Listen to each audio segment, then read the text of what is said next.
He accepted a weekend blind date and found the family he never knew, shocking him. Before we begin, tell me something about where you live. What's the weather like today? My name's Tony. I'm 33. I own a small auto shop in Portland, Oregon. Been running it for 4 years since my dad passed. It's called Zeke's. I never changed the name. Never will. I'm also a single dad, technically, though my daughter Lily is 11 and she mostly lives with me. Her mom and I split when Lily was 4. Not ugly, not dramatic, just two people who grew apart and had the sense to stop pretending. We co-parent fine. But the shop is my life, the way it was my dad's life. And Lily grows up knowing that the smell of motor oil and old coffee is what home smells like. She's never once complained about it. That kid's got more sense than most adults I've met. Now, before I get into what actually happened, and trust me, it gets wild, I need to set the scene a little, because without the context you won't understand why any of it hit as hard as it did. Last year, a woman named Victoria walked into my shop with a broken BMW and an attitude like she'd never been told no in her entire life. Long story short, the car broke down. She ended up stuck. We ended up at a neighborhood bar eating grilled chicken at plastic tables, and somewhere between the second beer and the walk back to the shop under a sky full of stars, something shifted between us. Not loud, not dramatic, just shifted. Victoria's smart. I mean genuinely sharp. She's a real estate attorney. Runs her own small practice now, represents small property owners and family farmers who get intimidating legal notices and don't know what to do about them. She grew up in a world that looks nothing like mine. Her dad, Robert, owns dealerships and office buildings and has his name on a hospital wing. When she first walked into my shop, she looked at the place like she was calculating its square footage for demolition. But that's not who she turned out to be. We'd been doing this thing for about a year by then. Not officially labeled, but real. She'd park the BMW in front of the shop most mornings and bring 2 coffees from the bakery on the corner. We'd stand at the door watching the street wake up. Lily had met her 3 times and called her the BMW lady once, which made Victoria laugh so hard she actually snorted, which made me like her even more. Things were good. That's the thing about this story. Things were actually genuinely good for once. The shop was solid. The building was mine. My dad had bought it quietly, paid it off over 12 years, left it to me in documents I didn't even know existed until after he was gone. The man had been planning my future before I knew I needed one. Every time I thought about that, it sat in my chest like something warm that didn't move. So when the proposal came, I wasn't in a desperate place. I wasn't looking for a lifeline. I was just a guy running his shop on a Thursday morning in March, with oil on his hands and coffee going cold on the workbench, when a silver Cadillac Escalade pulled up in front, and a man in a charcoal suit stepped out. He had one of those faces that's been coached into looking trustworthy. Teeth too white, handshake too practiced, eyes that watched you from behind the smile like a guy at a poker table. He introduced himself as Greg Dunmore, Vice President of Business Development for something called True Gear Auto Group. He said it like the words should mean something to me. They didn't. "We're building a regional network," he said, standing in the middle of my shop, hands in his jacket pockets, looking around with that same calculating expression Victoria used to wear. Except on her it was armor, and on him it felt more like inventory. Quality independent shops with strong community roots. Zeke's is exactly the kind of brand we're looking to bring under the umbrella. I remember looking at Marcus, my lead guy, been with me since before my dad died, steady as a wall, and Marcus just gave me this almost invisible side-eye. The kind that says I'll believe it when I see the fine print. I offered Dunmore a coffee. He declined, which was the first thing I noticed. A man who won't take free coffee in someone else's shop is a man who's already decided the shop isn't worth his time. He was there to pitch, not to connect. He laid out the numbers on a tablet he pulled from under his arm. Revenue projections, franchise support packages, co-branded marketing campaigns, 3-state distribution networks for parts. The numbers were genuinely attractive. I'll give him that. On paper, it looked like what a guy who grew up fixing cars in a Barrow neighborhood would call too good, and that's exactly what bothered me. "I'd want time to look at the contract," I said. "Of course," he said, smiling like I'd said something obvious. "And I'd want my lawyer to review it." The smile held, but something behind it didn't quite. "Of course," he said again, same tone, slightly different temperature. He left the tablet proposal sheet on the workbench. I didn't touch it until after he was gone, and then I just stared at it for a minute, listening to the shop around me. The sound of Marcus's wrench, the radio on low, the truck idling out back. The ordinary sounds of a place that belonged to my father, and now belonged to me. I picked up my phone and took a photo of the proposal sheet. Then I slid it into the folder on the shelf above the register, the same folder where my dad used to keep every lease renewal and every receipt in plastic sleeves, organized by year, because Zeke believed that what you kept on paper was what you could prove. I didn't call Dr. Mauricio right away. I waited. I watched. And I'm glad I did. Because that same afternoon, a woman walked in that I hadn't seen in almost 4 years. Her name was Carla Voss. Now, Carla. Okay. How do I describe Carla without sounding like I'm either still hung up on her or bitter? Because I'm neither, she's just vivid. The kind of person who walks into a room and the room reorganizes itself around her without her asking it to.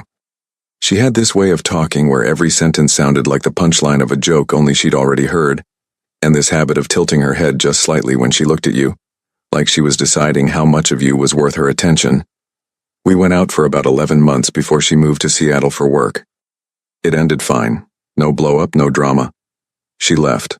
I stayed. The shop was always going to be here and she was always going to go somewhere. That was just the math of it. No hard feelings, genuinely. But 4 years is 4 years, and walking back into a person's space after 4 years is never truly accidental. She was wearing a dark green jacket, hair shorter than I remembered, and she smiled when she saw me like we'd just talked last week. "Tony," she said. "God, this place looks exactly the same." "Still works the same too," I said. She laughed. Said she was back in Portland, had taken a new position with a company here, was getting an apartment in the Pearl District. She asked about Lily. I said Lily was good, she said that was great. There was a pause that lasted about 2 beats too long. "You should come for dinner sometime," she said. "Catch up. I make that pasta you always liked." I smiled, didn't say yes. Didn't say no, said something like, "Maybe yeah, the way you do when you're being polite but your body has already filed the information in the wrong drawer." She left after about 10 minutes. Marcus came over. He watched the door close behind her, then looked at me with his arms crossed and one eyebrow up. "That was a coincidence," he said, in the exact tone of a man who doesn't believe in coincidences. "That's what it looked like," I said. Neither of us said anything else. But here's the thing I didn't know yet. Here's the part I wouldn't know until 3 weeks later, when Victoria pulled it out of a 2-minute LinkedIn search at my kitchen table. Coffee in one hand, phone in the other, while Lily was in the other room watching TV. She set the phone down on the table in front of me without saying a word. Just the screen facing up. Carla Voss, Director of Client Relations, True Gear Auto Group, Portland, Oregon. Position start date 8 months ago. 8 months before Greg Dunmore had ever walked through my door. I looked at that screen for a long time. Long enough for the coffee to stop steaming. Long enough for Lily to laugh at something on the TV and the sound of it to come through the wall like a small, clean thing in the middle of something that was getting complicated fast. Victoria was watching me from across the table. Not with panic, not with jealousy, she wasn't built that way. She just watched me the way she watched documents when she was figuring out what was actually being said underneath what was written. "It could be nothing," she said. But the way she said it told me she didn't think it was nothing. "It's not nothing," I said. And I knew, sitting at that kitchen table with the cold coffee and the sound of my daughter laughing in the next room, that something was coming. I didn't know its shape yet. I didn't know how bad it was going to get before it got better. But I've been listening to engines my whole life, and I know what a knock in the wall of a cylinder sounds like before it blows. This had that sound, and I'd learned, the hard way from the best man I ever knew, that you don't ignore a knock. You open the hood, and you find out exactly what's wrong. So here's what I did. Nothing. Not right away. Anyway.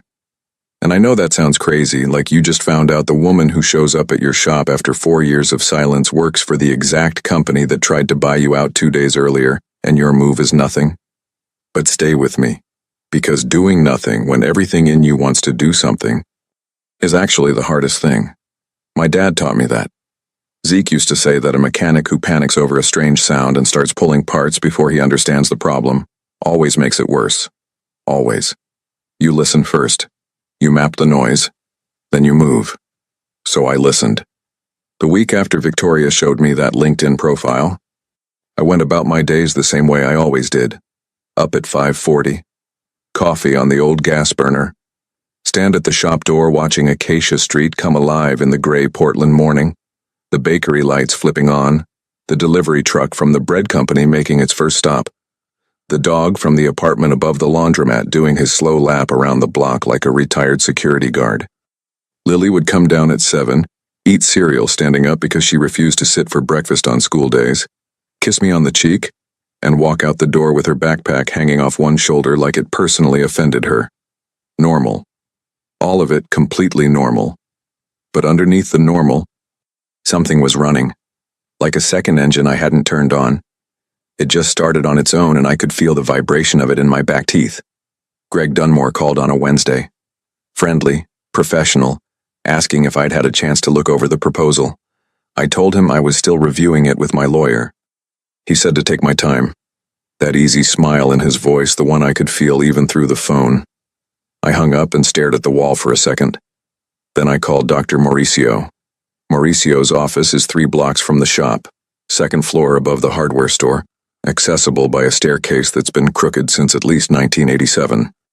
The man himself is 61, about 5'7", with glasses that sit slightly crooked on his nose and a habit of tapping his pen against his yellow legal pad when he's thinking hard. He was my dad's lawyer, before he was mine. He knew Zeke for 20-something years and he treated the shop's files with the same care he'd treat the files of a Fortune 500 company. I trusted him the way I trusted the tools on my wall. Completely. And because they'd never let me down. I laid it all out for him at his desk that Thursday morning. The proposal. Dunmore. The numbers that looked too clean. Carla showing up 2 days after. The LinkedIn profile. Mauricio didn't say anything for a while. He just tapped his pen. 3 taps. 4. What's the company called again? True Gear Auto Group. He wrote it down, underlined it twice. Give me a week, he said. That's all I need, I said. I walked back to the shop in the rain. Portland in March is basically the sky deciding it has a personal issue with you. And I got under a 98 Tacoma with a transmission that had been slipping for 2 weeks, and I worked. Just worked. The way my dad taught me. Hands on the problem in front of you. Mind clear.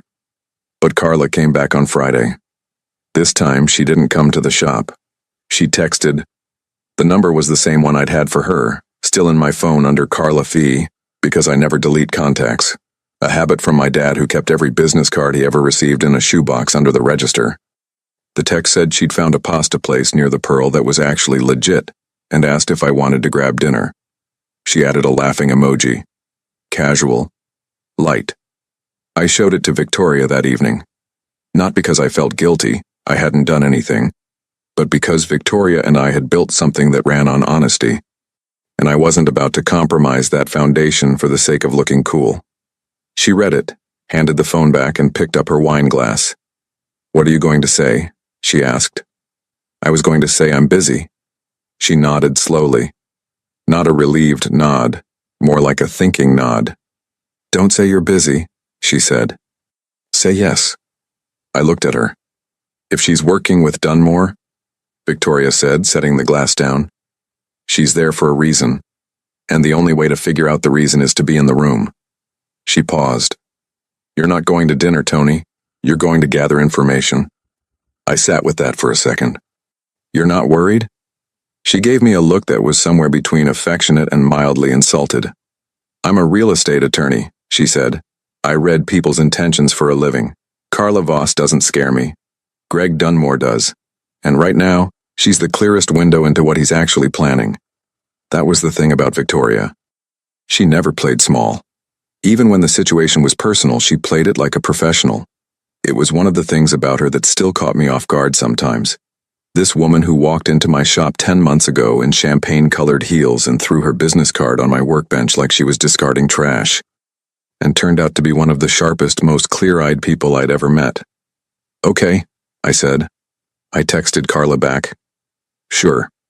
Saturday work? Her response came in under 30 seconds. A time, a place, and another emoji.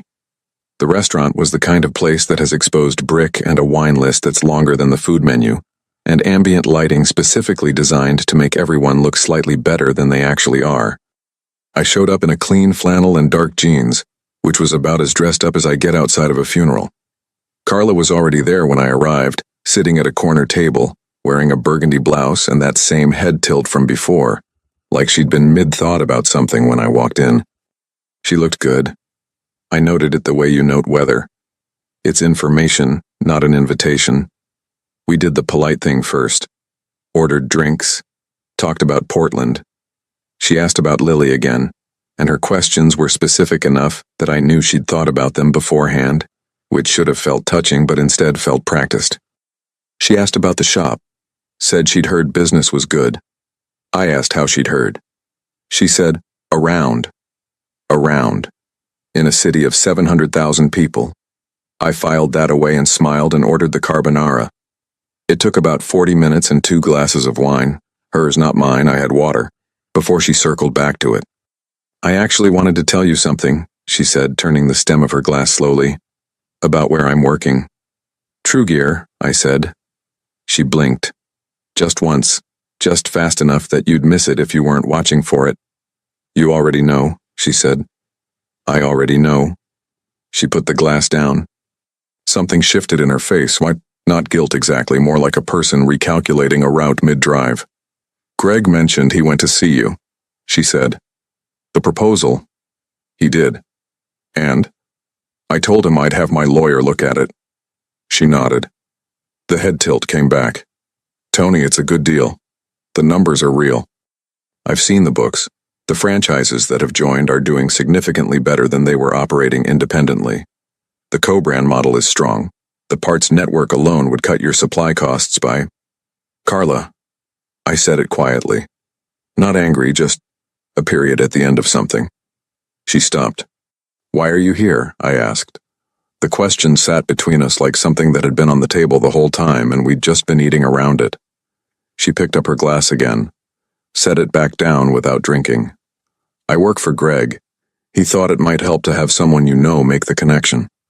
Someone I used to date. We didn't end badly, she said.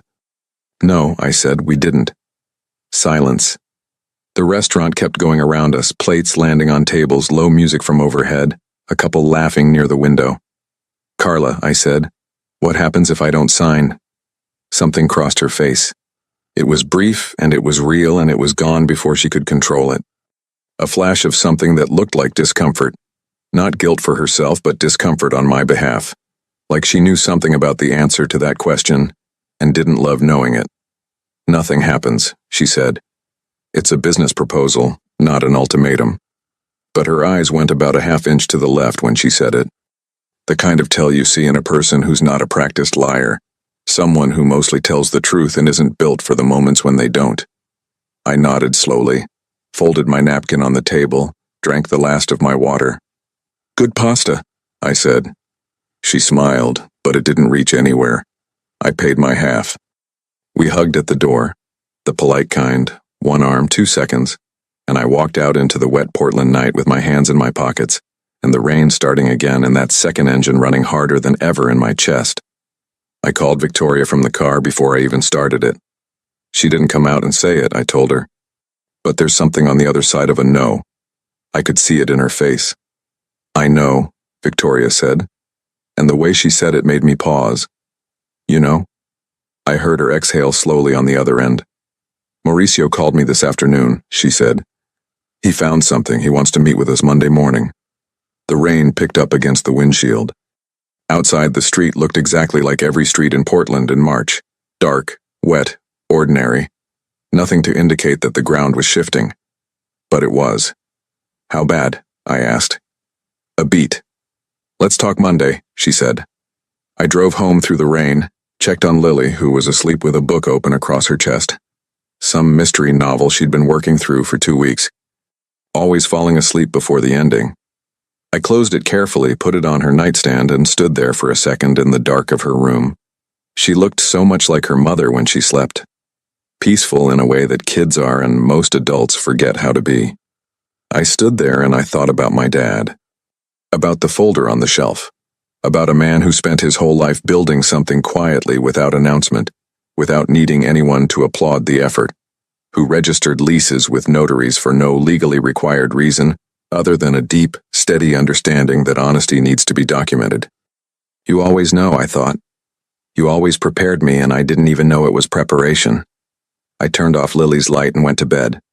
Monday was 3 days away. I slept like a man who's found the knock in the wall and is already planning where to put his hands. Monday came in cold and gray the way Portland does when it's serious about the weather. Not dramatic rain, just that low, heavy sky that sits on the city like a lid on a pot, the kind that makes everything feel slightly more pressing than it actually is, or maybe exactly as pressing as it is. I dropped Lily at school at 7:50. She had a science project due that day, something about water filtration she'd built out of a plastic bottle, gravel, sand, and a coffee filter. She'd worked on it at the shop kitchen table 3 nights in a row, and on the last night, she'd looked up at me with gravel dust on her fingers and said, "Dad, did you know dirty water can look clean before it's actually clean?" I'd told her, yeah, I knew that. She had no idea how much I meant it. I drove to Mauricio's office. Victoria was already there when I arrived, sitting in one of the 2 chairs across from his desk, a legal pad on her knee and a pen in her hand. She was in work mode, blazer, hair pulled back, the version of her that walked into courtrooms. She looked up when I came in and gave me the small nod that meant it's real, and it's not good. Mauricio was behind his desk with 3 printed documents spread out in front of him, his crooked glasses pushed up his nose, his pen already doing the tapping thing. He gestured at the other chair without looking up. I sat. True Gear Auto Group, he said as if starting mid-sentence, incorporated 14 months ago. Registered in Delaware, operating base in Portland. Single managing director, Greg Dunmore. 49% of the equity is held through a shell company called Meridian Growth Partners, LLC, which itself is registered to a P.O. box in Reno, Nevada. He looked up. That's the first flag. What's the second? I asked. He pushed one of the printed sheets across the desk. It was a court filing. I could tell by the header and the dense block formatting. There are 3 civil suits currently active against True Gear in 2 states, all filed by small independent shop owners who signed the franchise agreement. The pattern is identical in each case. He tapped the paper. The shops signed the co-brand agreement in year 1. The terms look standard: shared marketing, bulk parts pricing, mild branding requirements. Year 2, True Gear introduces what the contract calls an operational alignment amendment. It's tucked into Clause 17 of the original agreement, which almost nobody reads because it's buried under a paragraph about signage compliance. Victoria was writing on her legal pad. She didn't look up. What does Clause 17 allow? It allows True Gear to assume operational decision-making authority over any franchise location if the franchisee fails to meet quarterly performance benchmarks. Mauricio sat back. Those benchmarks, however, are defined by True Gear, and they're designed to be missed. The room was quiet for a second. So they wait, I said slowly. They wait, Mauricio confirmed. 18 months, typically. By then the shop has co-branded materials on the building, True Gear's logo on the uniforms. Part supply locked into their network. The owner is integrated, and then True Gear adjusts the benchmarks upward. The shop fails to meet them, and Clause 17 activates. And then what? And then, Victoria said, looking up from her pad, True Gear has legal authority over operations. They can install their own manager, change the service pricing, redirect revenue, and eventually, under Clause 22, which is a buyout trigger, they can acquire the business at a valuation they control. She set the pen down. The original owner ends up with a check for a fraction of what they built, and True Gear ends up with a running, established, trusted shop under their umbrella, with the customer base, the reputation, and the name. She said the last word, looking directly at me. The name. Zeke's. I sat with that for a moment. The weight of it was specific and particular, not the generic feeling of being swindled, but something more personal and slower. Like watching someone put their hands on something that belongs to your father, something your father spent 40 years making with his own hands. The 3 shops that are suing, I said. What happened to them? Mauricio pulled another sheet. One is operating under True Gear management, owner locked out. One closed entirely. The owner took the buyout offer because he couldn't afford the legal fight. The third is mid-litigation and has spent $60,000 in attorney fees so far. He paused. He was a single father. 2 kids. He took out a second mortgage to fund the lawsuit. I looked at the wall behind Mauricio's desk. There was a framed photo there. Mauricio and my dad sometime in the early 90s, standing in front of the shop when it was newer and the sign was brighter. Both of them squinting into the sun. Both of them grinning the way men grin when they're proud of something they built together. They came for me specifically, I said. It wasn't a question. The building, Victoria said. She'd picked the pen back up. Acacia Street is under rezoning review for mixed commercial development. Your block is one of 3 on the corridor with independent property ownership. The others are already held by investment groups. Your building, your dad's building, is the last privately owned lot on the stretch that matters for the development plan. So if True Gear gets operational control of the shop, they can negotiate the building separately, she said. Or push for the buyout trigger and acquire it as part of the business assets. Either way, the lot becomes available for development. She looked at me steadily. Dunmore isn't in the auto business, Tony. He's in the real estate business. The second engine in my chest was running loud now. I kept my face still the way my dad used to keep his face still. The specific discipline of a man who knows that how you receive bad news determines how clearly you can think about it. And Carla? I asked. Mauricio looked at Victoria. Victoria clicked the pen closed. I found her in the company structure. She's not just director of client relations. She's listed as a co-founder on the original LLC filing. She paused, and I could tell she was being careful about how she said the next part. She joined the company 8 months ago, which means she was brought in after True Gear identified Zeke's as a target. Her job, specifically her job, is warm outreach to resistant owners. People they can't get in the door with a suit, I said. People who have a reason to trust her, Victoria said. Quiet. Direct. No judgment in it toward me. Just the fact of it. Sitting there. I nodded. I thought about that dinner. The burgundy blouse. The practiced questions about Lily. The 2 glasses of wine and the carbonara and the half-second tell in her eyes when I asked what happens if I don't sign. She'd known the whole time. Not everything. I don't think Carla was the architect of any of this, but she knew enough. She'd walked back into my life with a purpose that had nothing to do with catching up, and she'd used the 11 months we spent together as a key to a door she was getting paid to open. That one landed differently. I won't pretend it didn't. Not because I had feelings for her anymore, but because you don't expect a person to weaponize something that was real, even something that ended fine, even something small. You don't expect someone to look back at a chapter of your life and see it as a resource. Okay, I said. Mauricio and Victoria both looked at me. What do we do? I asked. Mauricio leaned forward. First, do not sign anything. Do not respond to Dunmore's proposal in any way that could be construed as negotiation. Silence is not agreement, but any written response could be used later. Done. Second, I want to connect with the attorney representing the third plaintiff, the one who's still fighting. There may be grounds for a coordinated complaint to the Oregon Department of Justice, Business Regulatory Division. If the pattern is provable across multiple states and multiple victims, this stops being a civil matter and starts being a consumer protection issue. How long does that take? Weeks? Not months, if the evidence is clean. It is, Victoria said, already writing. I'll draft the preliminary brief this week. I'll need the original proposal sheet Dunmore left you. It's in the folder on the shelf. She looked up and almost smiled. Of course it is. I drove back to the shop after that. It was just past 9:30 and Marcus was already under a Subaru with the radio on low. Some talk station he'd been listening to for 15 years. He slid out when he heard me come in, looked at my face, and asked no questions. You want coffee? He said. Yeah. He went and made it without any more words. That's the thing about Marcus. The man had a gift for knowing when a person needed to talk and when they needed someone to simply be in the room.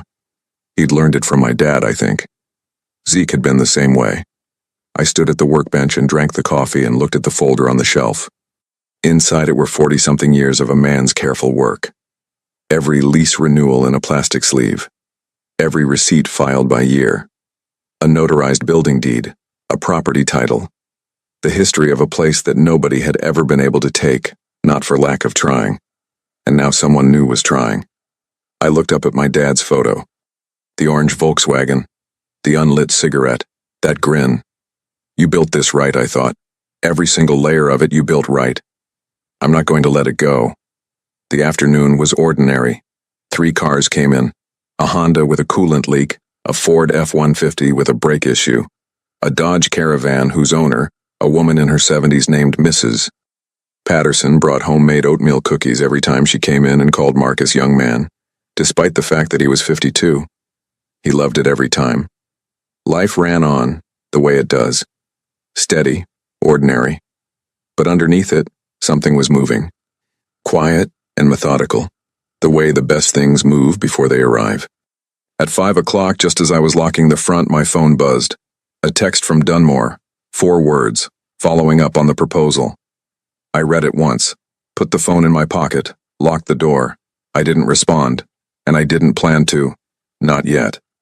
Not until everything Victoria and Mauricio were building was solid, documented and ready. My dad once told me that the most powerful thing a person can do in a negotiation is nothing, until they know exactly what they have.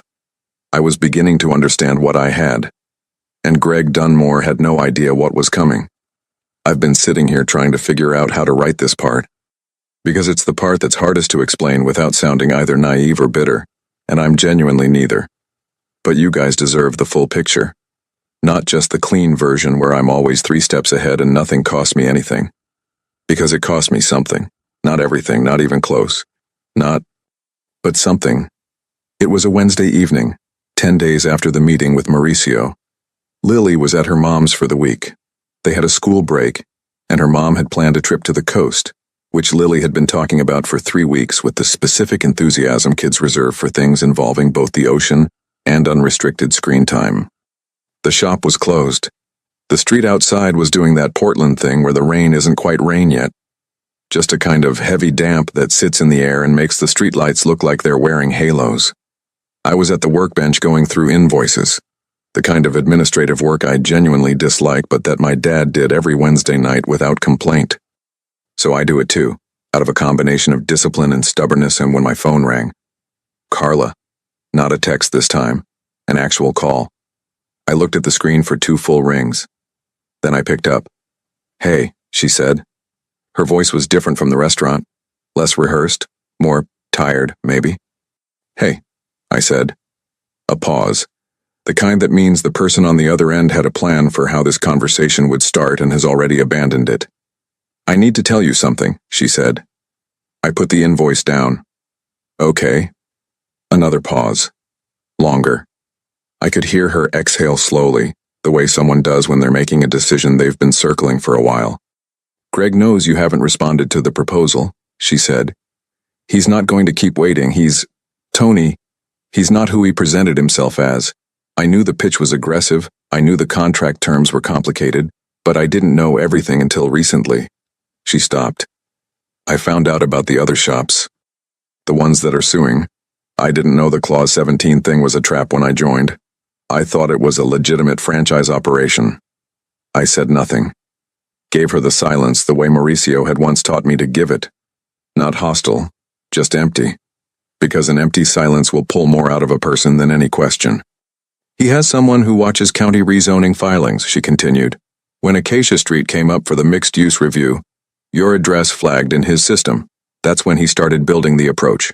That's when he looked up who you were, and he found out we used to date." She said the last sentence quietly, like she was aware of exactly how it sounded. "He asked me to reach out, said it was a relationship-building role. I told myself it was just an introduction, that I wasn't doing anything wrong. But," I said, "but I saw his face when you didn't sign, and I've seen that face before when the other owners didn't sign. And I know what comes after it." My hand was flat on the workbench, fingers spread. I was looking at the invoice without seeing it. Outside, the almost rain had decided to become actual rain. I could hear it on the roof of the shop, that low, steady drum. "What comes after it?" I asked. She was quiet for a beat. "He has a PR contact, a local blogger, runs a business gossip site, kind of a gray area between news and rumor. Greg uses him to plant stories. Nothing provable, nothing that crosses into defamation legally, but enough to make suppliers nervous. Enough to make customers wonder." She paused. "He's done it twice before. In both cases, the shop owner came back to the table within 3 weeks. There it was. The shape of the thing I'd been hearing without being able to see. I breathed in slowly, then out. "The rain on the roof." "Carla," I said. "Yeah." "Why are you telling me this?" The longest pause of the conversation. Long enough that I thought for a second the call had dropped. Then her voice came back quieter than before. "Because I used something that was real to do something that wasn't. And I've been trying to figure out how to live with that for the past 2 weeks. A beat. I'm not asking for anything. I'm not trying to. I just needed you to know." I sat with that for a moment. The rain, the invoices, the shop around me that smelled like oil and coffee, and 40 years of honest work.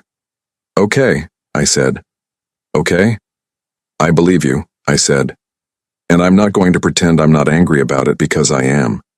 But I also hear what you're saying, and I need you to understand that what you just told me is going into the file." A pause. "The file?" "My lawyer has a file," I said. "Everything that's been collected about Dunmore and True Gear. What you just told me about the blogger, the PR plant, the rezoning flag, and that goes in too." Silence on her end. "Will that be a problem for you?" I asked. She took a breath. "No," she said, "it won't." "Good." Another pause.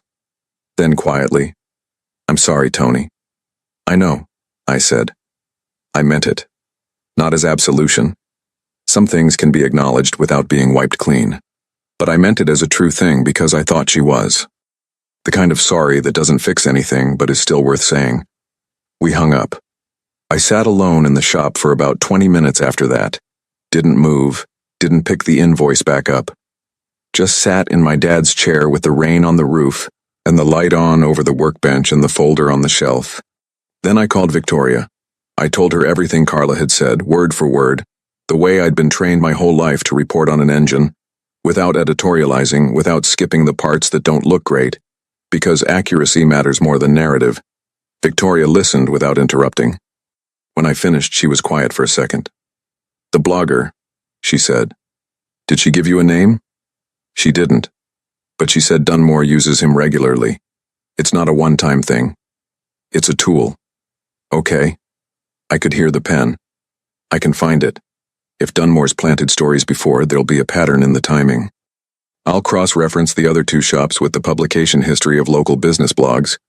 If the same outlet ran negative pieces on both of them within the same window as their refusal to sign, that's a pattern, and a pattern is evidence. This is what I mean about Victoria. While I'm still processing the emotional weight of a conversation, she's already 3 moves ahead building the legal architecture.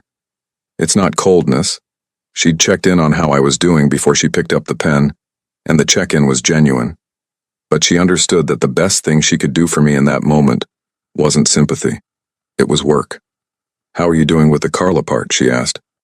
After we'd gone through everything once more. I thought about it honestly. Somewhere between annoyed and just sad about it, I said. Not devastated, but it's a specific kind of bad feeling when something that was real gets used.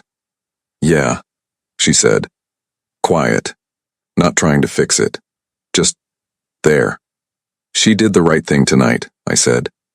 "She did," Victoria agreed. "Doesn't undo the other part, but it matters." "Yeah." We stayed on the phone for another hour talking about other things. Lily's science project, a property case Victoria was working on. The bakery had apparently started doing a Saturday morning cinnamon roll that Mrs. Patterson had declared life-changing, which I relayed as breaking news.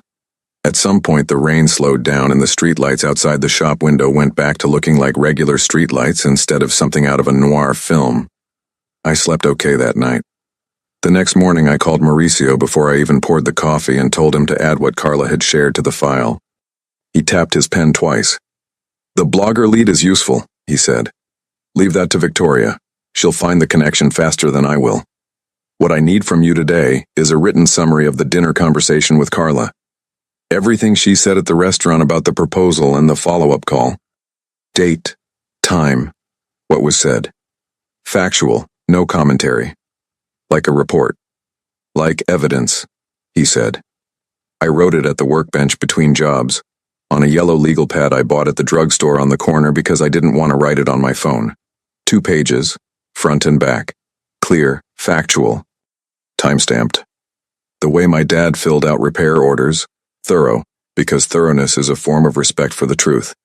I folded it, put it in an envelope, and walked it over to Mauricio's office at noon. He was on the phone when I arrived, but his assistant took the envelope and nodded like she knew exactly where it was going. I walked back to the shop in the thin March sun that had finally decided to show up, hands in my pockets, thinking about a man with a charcoal suit and a tablet, and teeth too white, who had looked at my father's life's work and seen a line on a development plan.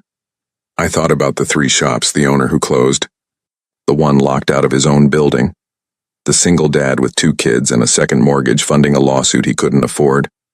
I thought about Lily asleep with the mystery novel on her chest, always falling asleep before the ending. I thought about my dad's hands in that photo. Wide, work-worn, honest. And I thought, clear and steady and certain, that Greg Dunmore had spent 14 months building something he thought was bulletproof. But he'd built it the way some people build things. Fast, clever, designed to look solid from the outside. He hadn't built it the way my dad built things. From the ground up, layer by layer, with every joint checked and every paper filed and every foundation poured to last longer than anyone expected. Dunmore thought he was coming for a small shop on a quiet street. He had no idea what was actually standing there. Victoria found the blogger in 4 days. His name was Kevin Marsh. 44 years old, ran a site called Portland Business Pulse, the kind of local outlet that lives in that gray zone between actual journalism and curated rumor, the kind of site you've probably clicked on once from a Google search and then never thought about again.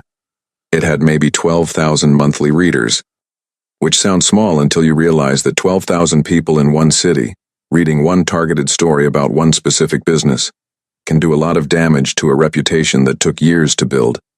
Victoria didn't find him through anything dramatic. No hacking, no private investigator, no midnight breakthrough, no. She did it the way she does everything, methodically at her kitchen table with a legal pad and a laptop and a cold cup of tea she kept forgetting to drink. She pulled the publication history of every Portland area business blog for the past 18 months. Cross-referenced the dates of negative stories about independent auto shops against the dates of True Gear's known outreach to those same shops. 2 of the 3 lawsuit plaintiffs had been written about on Portland Business Pulse within 21 days of declining Dunmore's proposal. Both stories were framed as consumer concern pieces, vague allegations about parts quality, anonymous quotes from former customers, the kind of thing that's technically unprovable but lands in a reader's mind like a splinter you can't quite reach. Same outlet, same framing, same window of time.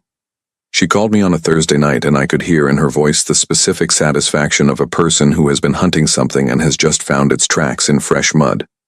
Marsh gets paid through a consulting LLC, she said. Dunmore's company made 2 payments to it. I found the connection through a business license cross-reference in the state database. It's not hidden, it's just buried. Most people wouldn't look. She paused. I looked. Of course you did, I said. The payments were made 14 days before both negative stories ran. Same amount both times, $4,500. I was quiet for a second. That's clean enough to present? It's clean enough to present to the Oregon Department of Justice. Yes. Combined with Mauricio's contract analysis and the 3 civil suits, it establishes a pattern of coordinated predatory conduct. That's not a civil matter anymore, Tony. That's potentially criminal. I sat down in the chair. The shop was dark except for the light over the workbench. Marcus had gone home an hour ago. Lily was doing homework upstairs in the apartment above the shop where I'd set up a small space for her on nights she stayed over, and the street outside was doing its quiet end-of-day thing. So what's the move? I asked. Mauricio is filing a formal complaint with the DOJ Business Regulatory Division on Monday, she said. I'm co-signing it with the attorney representing the third plaintiff. We spoke twice this week. His name is David Park. Good lawyer, very thorough. The complaint covers the contract fraud, the benchmark manipulation, and the paid media placement. Another pause. And I'm filing a separate civil action on behalf of the shop. Tortious interference. The attempt to use Carla to create personal leverage, and that's part of it. Is Carla going to have a problem with that? I spoke to her yesterday, Victoria said. I blinked. You spoke to Carla. I did. Her tone was even, matter of fact. She was cooperative. She's agreed to provide a written statement corroborating the blogger arrangement and the internal strategy around the Zeke's acquisition. She's also willing to testify if it gets to that point. A beat. She's leaving True Gear at the end of the month. I didn't say anything for a second. The image of Victoria calling Carla, the two of them talking on the phone, working through the details of something that touched all three of our lives in different ways, was one of those things that was both surprising and completely unsurprising at the same time. Victoria had never been petty about Carla, not once, because she understood that the real threat in the room was never Carla Voss. It was Greg Dunmore, and the only thing that mattered was dismantling what he'd built before it dismantled us. You okay? I asked. I'm focused, she said, which was her version of yes. Victoria. I'm also okay, she said quieter. She used a real thing to do the wrong thing, and she's trying to correct it. That matters to me. A pause. And she clearly doesn't have feelings for you anymore. She talked about you like you're a situation she handled badly, which honestly is the most reassuring thing she could have said. I laughed. Genuinely, unexpectedly. The kind that escapes before you decide to let it.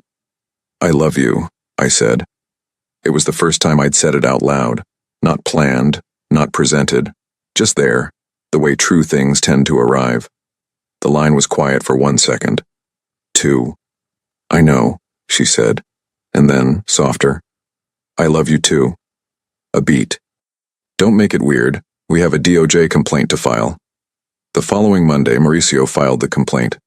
I wasn't there. He'd told me not to be. Said my presence would make it look reactive rather than procedural, and that the complaint needed to land as a clean legal document, not as a personal grievance. So I was at the shop. Working. The way I always work when something important is happening somewhere I can't control it. Hands on the problem in front of me, mind clear, trusting the people I trust to do what they said they'd do. Marcus was on a Jeep Cherokee with a suspension issue. I was replacing a water pump on a late-model Camry. The radio was on low. Mrs. Patterson came in at 10 with oatmeal cookies and told Marcus he was looking particularly distinguished today, which made him stand up straighter for the rest of the morning without acknowledging that he was doing it. At 12:30, Mauricio called. It's filed, he said. Okay. The DOJ acknowledged receipt. Standard timeline is 4 to 6 weeks for preliminary review, but given the multi-state pattern and the number of affected parties, Park thinks they'll prioritize. He paused. There's one more thing. The complaint is a public record once filed, which means Dunmore will know by end of business today. I hadn't thought about that. Or maybe I had. Somewhere underneath everything and just hadn't let myself look at it directly. How do you think he'll react? I asked. Mauricio tapped his pen twice. Men like Dunmore react to legal exposure in one of two ways. They either go quiet and wait for their lawyers to find them an exit, or they escalate. Try to apply pressure fast before the process gains momentum. He paused. Given what we know about his pattern, I'd expect escalation first. He was right.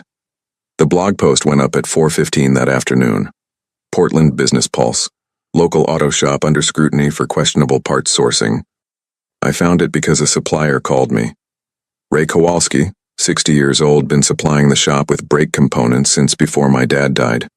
A big man with a gray beard and hands like catcher's mitts who called me kid, even though I was 33 and ran my own business. He'd seen the link shared in a local business Facebook group and called me before he even finished reading it. Kid, he said, and his voice had that specific careful quality of a man delivering something he doesn't want to deliver. There's something online. I don't believe a word of it. But I thought you should know. I read it on my phone at the workbench. The piece was careful in the way a deliberately dishonest thing is careful, specific enough to sound credible. vague enough to avoid liability. It cited multiple customer complaints about parts quality at a long-established Portland shop that had recently come under scrutiny. It didn't name Zeke's directly. It named the street. It named the zip code. It described the shop's history accurately enough that anyone who knew the area would know exactly who was being discussed. Kevin Marsh had done his job. Marcus came and read it over my shoulder. When he finished, he straightened up and looked at me. "Dunmore," he said. "Dunmore," I confirmed. Marcus picked up his wrench and went back to work without another word. That was his version of a war face, the quiet acknowledgement that the thing was real, and that the only appropriate response was to keep your hands moving. I called Victoria. She'd already seen it. "It's actually good," she said, which was not what I expected. "How is that good?" "Because we now have a concrete, time-stamped example of the conduct we described in the DOJ complaint. Published 4 hours after filing. The connection is going to be nearly impossible for him to explain away." I could hear her writing. "I'm screenshotting everything. Marsh's post, the timestamp, the filing confirmation from Mauricio. This goes into the civil action as Exhibit A. I thought about the single dad with 2 kids and the second mortgage. I thought about the shop owner locked out of his own building. I thought about the piece of paper with Zeke's name on it, sitting on Dunmore's development plan like a checkbox waiting to be ticked."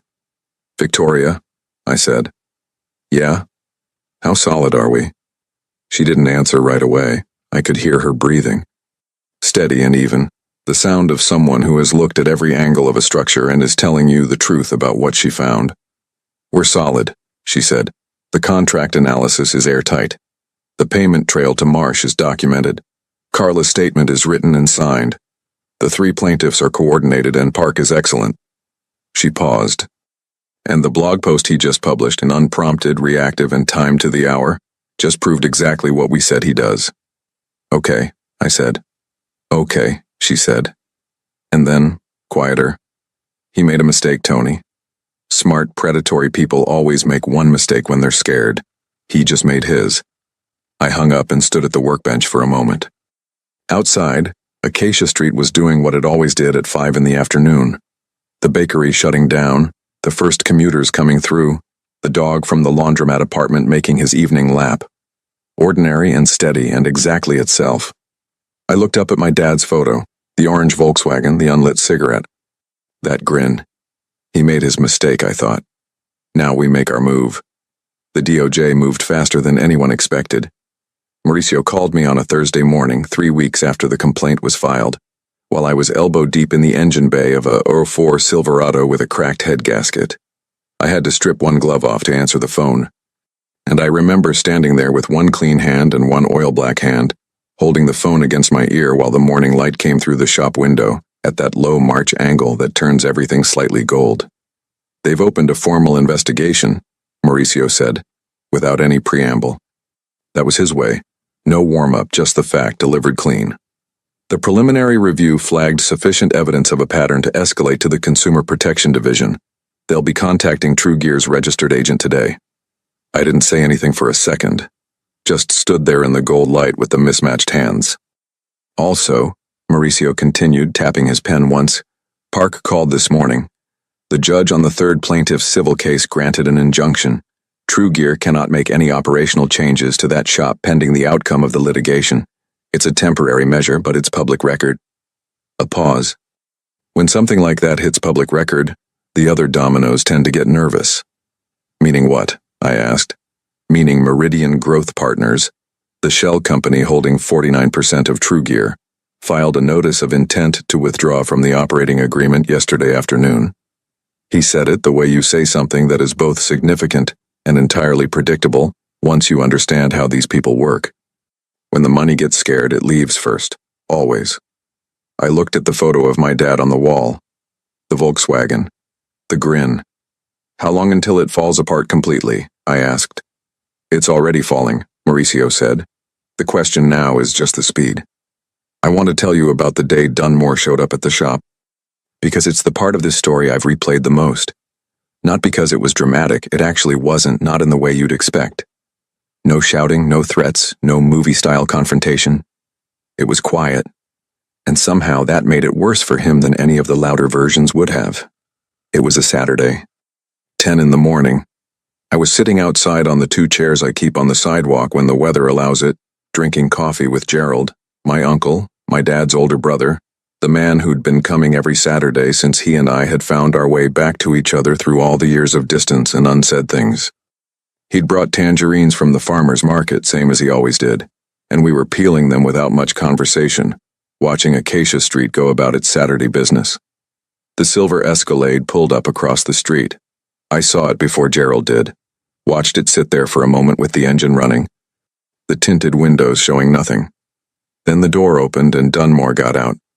He looked different from the first time, still the charcoal suit, still the practiced posture, but something underneath it had shifted. The easy confidence was still present the way a coat of paint is present over something that's already started to rust. He crossed the street and stopped about 5 feet from where I was sitting. Gerald peeled his tangerine without looking up. Dunmore looked at me. "I'd like to talk," he said. "You're talking," I said. He glanced at Gerald. Gerald didn't acknowledge the glance, just separated a segment of tangerine and ate it with the unhurried calm of a man who has nowhere more important to be and knows it. Dunmore looked back at me. "The complaint you filed," he said. "I think there's been a misunderstanding about our proposal.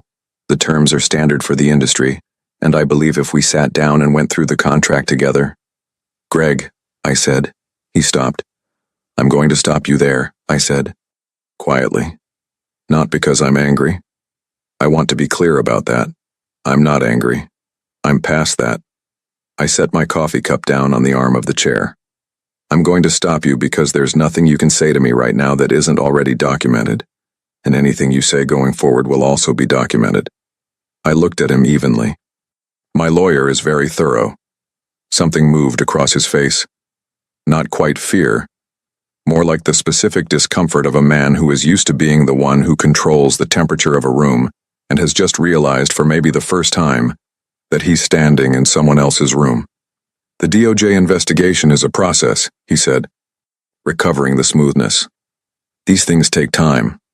In the meantime, there's no reason why 2 businessmen can't—" "You paid Kevin Marsh $4,500 twice," I said. "Once before you ran the piece on the shop in Eugene, once before the one in Bend. The payments went through your consulting LLC. We have the business license cross-reference and the bank records from the Discovery and Parks case." I paused. "The piece he ran on Zeke's is Exhibit A in our civil filing. The timestamp puts it 4 hours after the DOJ complaint hit the public record." I looked at him. "You got scared and you moved too fast. That was your mistake." The practiced face held for another second. Then something behind it didn't. It wasn't a collapse, nothing so cinematic. It was more like watching a load-bearing wall develop a crack. Small, precise, running from top to bottom in one clean line. His jaw tightened. His eyes went somewhere else for just a moment. Not to Gerald. Not to the street. Nowhere specific. Just away. The involuntary look of a man doing rapid internal calculation and not loving the results. Gerald peeled the last segment of his tangerine and ate it. "My daughter comes here on Saturday mornings," I said. "She's 11.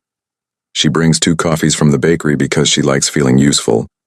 And we stand at that door and watch the street wake up." I nodded toward the shop entrance. "This place has my dad's name on it. He built it with his own hands, paid every bill honest, filed every document right, and left it to me cleaner than most people leave anything." I looked at Dunmore steadily. "You looked at all of that and saw a line on a development plan. I need you to understand, woman, that was never going to work. Not because I'm special, because he built it to last." Dunmore said nothing. "You should go," I said. He stood there for 1 more second. Then he straightened his jacket. The small, automatic gesture of a man reassembling himself for the walk back to his car, turned, and crossed the street. The Escalade pulled away. Gerald was quiet for a moment. Then he reached into the paper bag and handed me the last tangerine. "Your father," he said, "would have done exactly that." I peeled the tangerine. "Didn't say anything. Didn't need to. Here's what happened after, because you deserve the full ending, not just the confrontation. True Gear Auto Group filed for voluntary dissolution 6 weeks later. Meridian Growth Partners had already fully withdrawn, and without the equity backing, the operational structure collapsed. The 3 pending civil suits were settled, all 3, within 30 days of the dissolution filing. The terms were confidential, but Park called me after and said the 3rd plaintiff, the single dad with the 2 kids and the 2nd mortgage, walked away with enough to pay off the loan and then some. I don't know the exact number. I know it was enough, and that's the part that matters. Kevin Marsh deleted the Portland Business Pulse website. Not archived, not dormant. Deleted. The domain went dark on a Tuesday afternoon and never came back. I only know the exact day because Victoria happened to check and texted me a screenshot of the 404 error with no caption, which was her version of a victory lap. Greg Dunmore's name disappeared from the Portland business community, the way a water stain disappears when you repaint. You know it was there, the wall knows it was there, but to anyone walking in new, there's nothing to see. His LLC was dissolved by the state after the DOJ settlement. The registered agent filed the paperwork. The P.O. box in Reno went dark. The charcoal suit and the 2 white teeth and the tablet with the beautiful numbers, gone, the way things built on bad foundations go. Not with a crash, just gone. I heard through Mauricio months later that Dunmore had relocated to Phoenix and was attempting to start a new venture in commercial property management. Whether that's true, I don't know, and I don't spend time thinking about it. A man like that doesn't stop being what he is just because one plan failed. But he also doesn't get to be my problem anymore. And that's enough. Carla sent me a text the week after True Gear dissolved. Short, direct, the way she'd been at the end, stripped of the performance that came with the job. Glad it worked out. Take care of yourself and Lily. I texted back. You too. And I meant it. The same way I'd meant I believe you on the phone that rainy Wednesday night. Not as forgiveness for the whole thing, because some things don't require your forgiveness to be finished. They just require you to let them be what they were and move forward. She made a mistake. She corrected it the only way she could. That's a human story, not a villain story. And I'm not going to rewrite it to make myself feel more wronged than I actually was. The morning I want to tell you about, the one that stays with me most, was a Tuesday in late April. 5:40. Coffee on the old gas burner. The sky still that deep pre-dawn purple that my dad used to stand and watch every single morning of his working life. Lily was downstairs. She'd stayed over because she had an early school thing, and she came padding into the shop kitchen at 6:15 in socks and a hoodie. Hair completely unconvinced by sleep, carrying the mystery novel she'd finally, after 3 weeks, finished. How'd it end? I asked. She poured herself a glass of orange juice and leaned against the counter. The detective figured it out because of something tiny, she said. Like everyone missed this one small detail the whole time. And it was right there. She took a sip. It was hiding in plain sight. I looked at my coffee. Yeah, I said. That happens. She grabbed a piece of bread from the counter, kissed me on the cheek, and disappeared back upstairs to get ready for school. The kitchen smelled like coffee and orange juice and morning. The specific combination that means the day is starting right. At 7:15, Victoria's BMW pulled up out front. She came in with 2 coffees from the bakery and a cinnamon roll in a paper bag that she set on the workbench without explanation. She was in her work clothes, court day blazer and everything, but she'd left her hair down, which she only did on days she felt like herself. We stood at the shop door the way we always did, watching Acacia Street wake up, the bakery lights on full, the delivery truck, the dog from the laundromat apartment doing his morning lap, older now, slower, but consistent as the sunrise. Above us, the sign, Zeke's Auto Shop. Blue letters, sun faded over years and years of Portland weather. Slightly crooked on the left side where my dad had hung it in a hurry one Saturday and never gone back to straighten it. I'd never straightened it either. You know what I keep thinking about? Victoria said. What? Your dad registered those leases with the notary, filed the deed separately, kept every receipt in a plastic sleeve. She held her coffee with both hands looking at the street. He did all of that alone quietly over years. And he never told you. He just built the protection and trusted you'd be standing when you needed it. Yeah, I said. That's the most loving thing I've ever heard of someone doing, she said. Quiet, like she was saying it mostly to herself. I looked at the sign, at the faded blue letters, at the slight leftward tilt that I had never once considered fixing because it was his mistake, and his mistakes were part of what he left me, and I wasn't interested in correcting the man. He used to say, I told her, that the best work you do is the work that outlasts you, that you build for after you're gone, not while you're here. Victoria was quiet for a moment. He was right, she said. Lily came out at 7:40 with her backpack and the finished mystery novel tucked under her arm, looked at the two of us standing at the door with our coffees and said with the specific observational accuracy of an 11-year-old who misses nothing, "You guys are so corny." Then she hugged me, waved at Victoria, and walked toward school with her backpack hanging off one shoulder, like it personally owed her something.